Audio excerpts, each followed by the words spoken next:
Bienvenue sur Africa 24 dans cette nouvelle édition du Non-Stop Info. Voici les titres de l'actualité. La Guinée-Bissau a été choisie comme troisième destination par le président sénégalais Bassirou Diomaye Faye pour sa tournée diplomatique. Ce dernier a été reçu le 30 avril par son homologue Umaro Sissoko Embalo. Les grandes lignes de cette visite de travail et d'amitié sont à suivre dans cette édition. Le RHDP se prépare en vue de l'élection présidentielle de 2025 en Côte d'Ivoire. Le parti au pouvoir souhaite la réélection de son mentor, le président sortant Alassane Ouattara, pour un 4e mandat. Les jeunes de ce parti mettent toutes les chances de leur côté en misant sur l'enrôlement. Et les élections générales du 29 mai approchent à grands pas en Afrique du Sud. Des scrutins présentés comme les plus disputés de l'histoire du pays. Dans ce contexte, l'Union africaine a annoncé le déploiement d'une mission d'observation des élections. Le président sénégalais Bassirou Diomaye Faye poursuit sa tournée diplomatique entamée au lendemain de son investiture. Le chef de l'État sénégalais a choisi la Guinée-Bissau comme troisième destination. Cette visite de travail et d'amitié le 30 avril en Guinée-Bissau démontre l'importance que le Sénégal accorde aux bonnes relations avec ses voisins. Le point avec Cheikh Omar Kamara. Le président du Sénégal, Bassirou Diomaye Faye, a effectué ce mardi 30 avril 2024 une visite de travail et d'amitié en Guinée-Bissau, illustrant ainsi l'importance des relations entre les deux pays. Ce voyage met en lumière le renforcement des relations de bon voisinage et d'intégration socio-culturelle entre le Sénégal et la Guinée-Bissau, affirmant la position prééminente de l'axe Dakar-Bissau dans la coopération bilatérale. Au cours de cette visite, le président Diomaye Faye a été reçu par son homologue Umaro Sissoko Embalo de Guinée-Bissau. Au menu de ce tête-à-tête, au sommet des questions d'intérêt commun telles que les opportunités de coopération et de développement commun, mais aussi des sujets d'actualité dans la sous-région et dans le reste du monde. Le Sénégal, il n'est pas à côté de la Guinée-Bissau, ça ne date pas d'aujourd'hui, c'est depuis le Senghor, avant de l'indépendance. Nos cadres étaient formés là-bas. Ça montre que nos histoires viennent de loin. Et rien ne peut nous séparer. Et notre génération, les choses que j'avais commencé avec notre frère, président Macky, que Diouf avait commencé avec Nino, Senghor avait commencé avec Louis Cabral, président Wade avait commencé avec le Koumbayala, nous, on va le faire. Le président Faye a souligné l'importance de maintenir des relations solides avec la Guinée-Bissau et a exprimé sa volonté de renforcer la coopération dans de nombreux domaines tels que l'éducation, l'économie. Cette visite s'inscrit dans le cadre d'un processus efficace de dialogue et d'échange visant à renforcer les bases d'une coopération à long terme bénéficiant aux deux pays. Les deux pays peuvent faire plus. Elles doivent faire plus. Car nous ne devons pas aller chercher ailleurs ce que nous pouvons trouver dans nos deux pays respectifs. Si la Guinée-Bissau va chercher quelque chose plus loin qu'à côté, ça doit être quelque chose qui n'est pas disponible au Sénégal et vice-versa.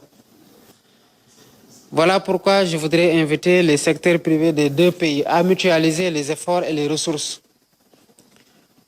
pour saisir les opportunités d'augmenter le volume des échanges commerciaux et des investissements privés.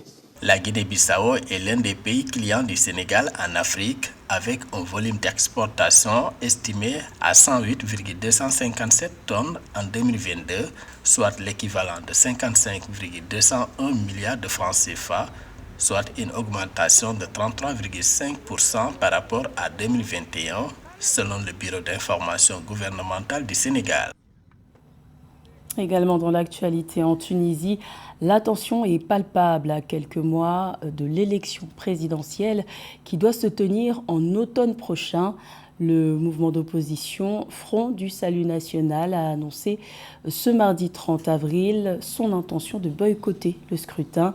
Une position de principe pour dénoncer, je cite, une comédie électorale, fin de citation. Cette coalition, composée de principaux partis d'opposition, a soumis sa participation à plusieurs conditions, telles que la libération de prisonniers politiques, l'indépendance de la justice ainsi que l'indépendance de la commission électorale. Par crainte d'être confronté à un scrutin tronqué, le Front du Salut national dit préférer renoncer à toute participation. Le parti du président ivoirien Alassane Ouattara mobilise ses troupes pour garantir la victoire de son mentor à la prochaine élection présidentielle de 2025. L'Union des jeunes du Rassemblement des Oufouettistes pour la démocratie et la paix a organisé le 28 avril un meeting de remobilisation des jeunes ivoiriens vivant à Yopougon. Objectif affiché: enrôler 1 million de personnes sur la liste électorale durant la tournée nationale. Les précisions d'Esther Conan. Les préparatifs du scrutin présidentiel prévu dans 18 mois en Côte d'Ivoire ont déjà débuté au sein des différents partis politiques. Dimanche 28 avril 2024, la jeunesse de l'Union des jeunes du Rassemblement Oufouettistes pour la démocratie et la paix, UJRHDP, a organisé un meeting de remobilisation des jeunes ivoiriens vivant dans la capitale économique d'Abidjan, dans la commune de Yopougon. Cette campagne de remobilisation qui s'étend sur 31 régions du pays vise l'enrôlement de 1 million de jeunes sur le fichier électoral. Et nous nous réjouissons qu'après l'élection des présidents des jeunes et après différentes activités de séminaires, les jeunes soient passés maintenant à l'occupation du terrain. La direction du parti sera à leur côté pour l'atteinte des différents outils qui sont assignés. Ils l'ont dit eux-mêmes, à l'occasion de la prochaine révision de la liste électorale, ils comptent mobiliser 1 million de nouveaux jeunes sur la liste électorale. Et donc cela ne peut que rentrer en cohérence avec les outils que la direction s'assigne. À travers cette tournée de mobilisation, l'UJRHDP veut constituer des groupes de jeunes en bouclier pour la victoire du président Alassane Ouattara à l'élection présidentielle 2025 dès le premier tour. Ce grand meeting répond évidemment à cette stratégie de mobilisation. Il s'agira pour nous de parcourir tout le pays. Et aujourd'hui, sur la place CP1, il était question pour nous de donner le top départ. Et après cela, chaque week-end, nous serons à travers le pays, que ce soit les 13 communes d'Abidjan et les 31 régions. Et nous allons parcourir tout le pays et faire l'apothéose le 26 octobre de cette année 2024. À l'effet quand même de mobiliser tous les jeunes de notre parti au stade Félix Houphouët-Boigny pour garantir la victoire à notre candidat aux élections 2025, dès le premier tour. Dans la course aux préparatifs à la présidentielle, on retrouve les principaux partis de l'opposition, RHDP, à savoir le PPACI de Laurent Gbagbo et le PDCI-RDA de l'ancien président Henri Konan Bédié, se mobilisent également. En parallèle de la visite officielle en France du président Félix Tshisekedi, un épisode politique s'est déroulé en République démocratique du Congo.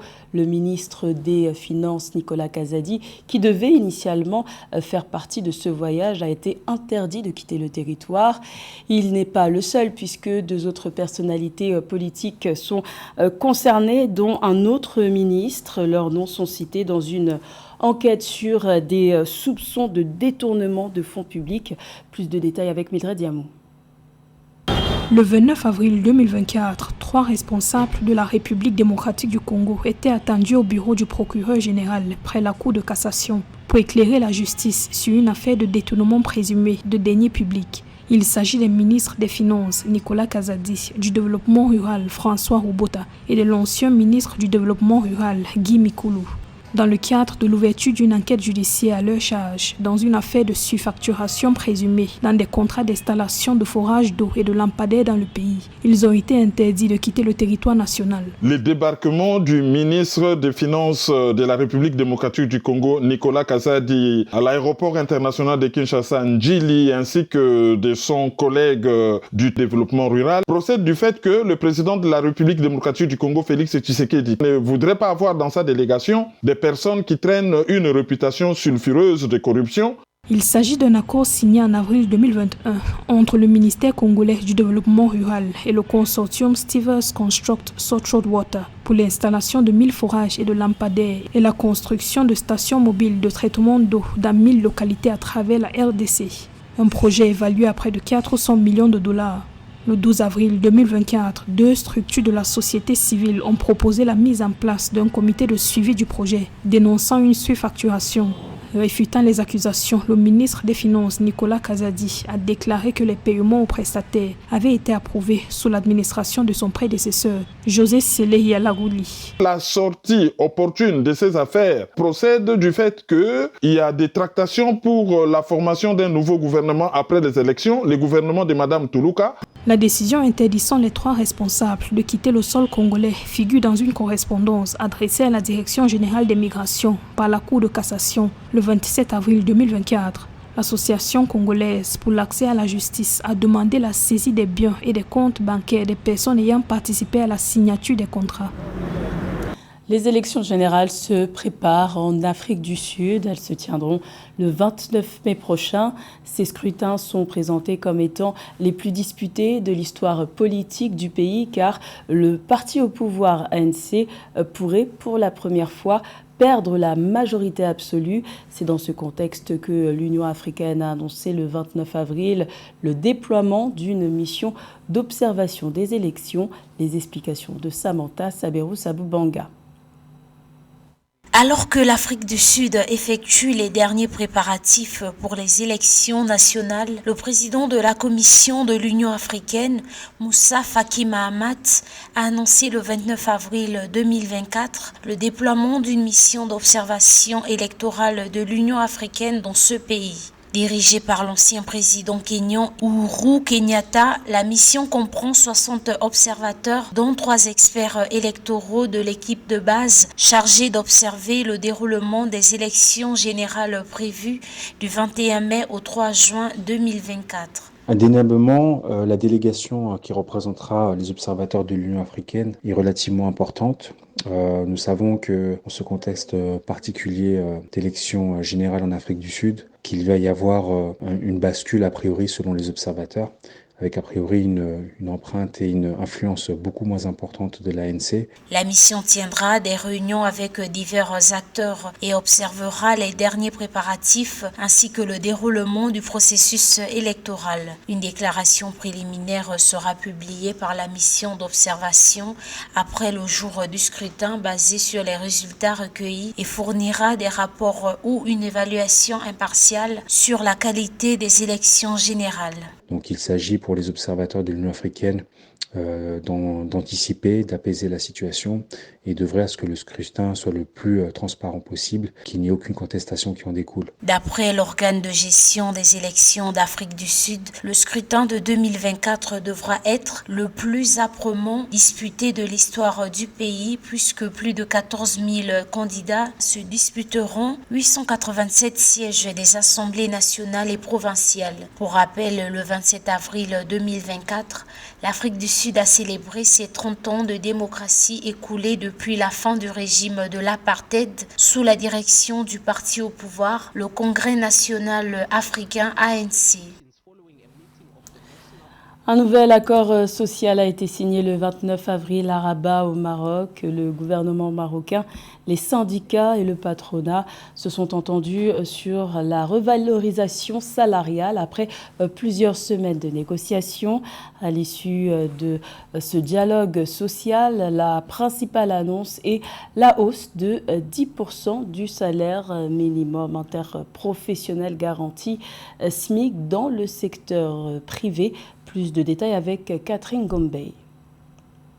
Un nouvel accord entre le gouvernement, les syndicats et le patronat a été signé le 29 avril 2024. Le chef du gouvernement Aziz Akanouche a annoncé à Rabat que l'exécutif et les centrales syndicales sont parvenus dans le cadre du round d'avril 2024 du dialogue national à un accord pour une hausse générale de 1000 dirhams, soit $99 net par mois du salaire des fonctionnaires du secteur public. Le Premier ministre a également précisé que cet accord prévoit aussi une baisse mensuelle de l'impôt sur le revenu de l'ordre de 400 dirhams pour les fonctionnaires et les salariés des catégories à revenus moyens, ainsi qu'une nouvelle hausse de 10% du salaire minimum interprofessionnel garanti SMIG et du salaire minimum agricole garanti SMAG dans les secteurs de l'industrie et du commerce, ainsi que pour les professions libérales. L'UMT a été intransigeante pour arracher une hausse globale des salaires pour les employés du secteur public et les salariés, pour les collectivités locales et pour le secteur privé. Ce point a été bien litigieux, mais nous avons su finalement remporter cet acquis, soit une hausse globale de 1000 dirhams. Cette augmentation prendra effet en 2 temps, plus 5% en janvier 2025, puis plus 5% en janvier 2026. À terme, le SMIC devra ainsi passer à 3 500 dirhams, soit $339, contre 3 111 dirhams actuellement. Pour le salaire minimum dans le secteur agricole SMAG, il a également été décidé d'opérer une hausse de 10%, mais suivant un calendrier différent. Plus 5% en avril 2025 et autant en avril de l'année suivante, soit 2026. Cette mesure vient s'ajouter à une augmentation précédente de 15% portant la revalorisation du SMAC à 25% sous le gouvernement Akanouche. Cet accord couronne les efforts déployés par toutes les parties. Il renforce également les engagements contenus dans l'accord du 30 avril 2022 qui a jeté les fondements du dialogue social. Cet accord consacre la baisse de l'impôt sur le revenu pour l'ensemble des fonctionnaires et les salariés, l'augmentation du SMIC. Autre mesure adoptée, un allègement de la pression fiscale sur les salaires. Le salaire mensuel brut exonéré d'impôts passera ainsi de 5 000 à 6 000 dirhams, alors que le taux maximal de l'impôt sur le revenu reculera d'un point de 38 à 37%. Concernant la réforme des retraites, le rendez-vous a été pris pour septembre prochain, date de l'entame des discussions en profondeur entre le gouvernement et les partenaires sociaux. Ceci dans la perspective d'une adoption lors de la session parlementaire d'octobre 2024. C'était le journal de la rédaction. Merci de l'avoir suivi. L'information continue sur Africa 24.